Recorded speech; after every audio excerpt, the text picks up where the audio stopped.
പെണ്ണിൻ മനസ്സറിഞ്ഞ പൊന്നിൻ ശേഖരം 45 വർഷത്തെ സേവന പാരമ്പര്യവുമായി new mini gold and diamonds palace road Mattancherry.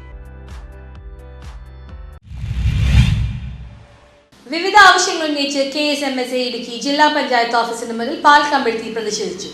പാൽ വില വർദ്ധിപ്പിക്കുക, മിൽക്ക് ഇൻസെന്റീവിന് വരുമാന സർട്ടിഫിക്കറ്റ് നിബന്ധന ഒഴിവാക്കുക, കാലിത്തീറ്റ വിൽപ്പനയ്ക്ക് സ്റ്റേറ്റ് ലാബിന്റെ പരിശോധന റിപ്പോർട്ട് വേണമെന്ന നിബന്ധന പൂർണ്ണമായും ഒഴിവാക്കുക, ജീവനക്കാരുടെ ശമ്പള വർധനവ് നടപ്പാക്കുക, പെൻഷൻ അപാകത പരിഹരിക്കുക തുടങ്ങിയ ആവശ്യങ്ങൾ ഉയർത്തിക്കൊണ്ട് കേരള സ്റ്റേറ്റ് മിൽക്ക് സൊസൈറ്റീസ് അസോസിയേഷന്റെ ഇടുക്കി ജില്ലാ കമ്മിറ്റിയുടെ നേതൃത്വത്തിൽ ഇടുക്കി ജില്ലാ പഞ്ചായത്ത് ഓഫീസിന് മുമ്പിൽ പ്രതിഷേധ സമരം സംഘടിപ്പിച്ചു. സംസ്ഥാന പ്രസിഡന്റ് PR സലികുമാർ പാൽ കമ്മിറ്റി സമരം ഉദ്ഘാടനം ചെയ്തു.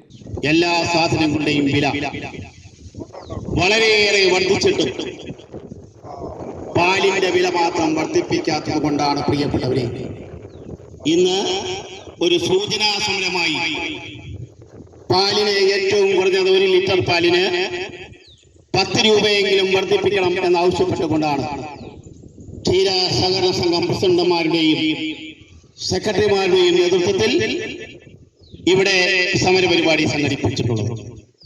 പാലിന്റെ വില വർധനവ് മാത്രമല്ല, കാലിത്തീറ്റയ്ക്ക് സബ്സിഡി ഏർപ്പെടുത്തണം, കാലിത്തീറ്റയുടെ ഗുണനിലവാര പരിശോധനയിൽ ഉണ്ടായിട്ടുള്ള ആ നിയന്ത്രണം പിൻവലിക്കണം. ജില്ലാ പ്രസിഡന്റ് KP ബേബി യോഗത്തിൽ അധ്യക്ഷത വഹിച്ചു. State general secretary MR Anilkumar, state vice president Soli Chollamadam, ജില്ലാ ഭാരവാഹികളായ ജോസുകുട്ടി അരിപ്പറമ്പിൽ, പോൾ മാത്യു, ജോൺസൺ ഉപ്പുതറ, ജോണി വണ്ണപ്പുറം, സാജു കാരക്കുന്നൽ, തോമസ് ചിറപ്പുറം തുടങ്ങിയവർ പ്രസംഗിച്ചു. News bureau, Idukki.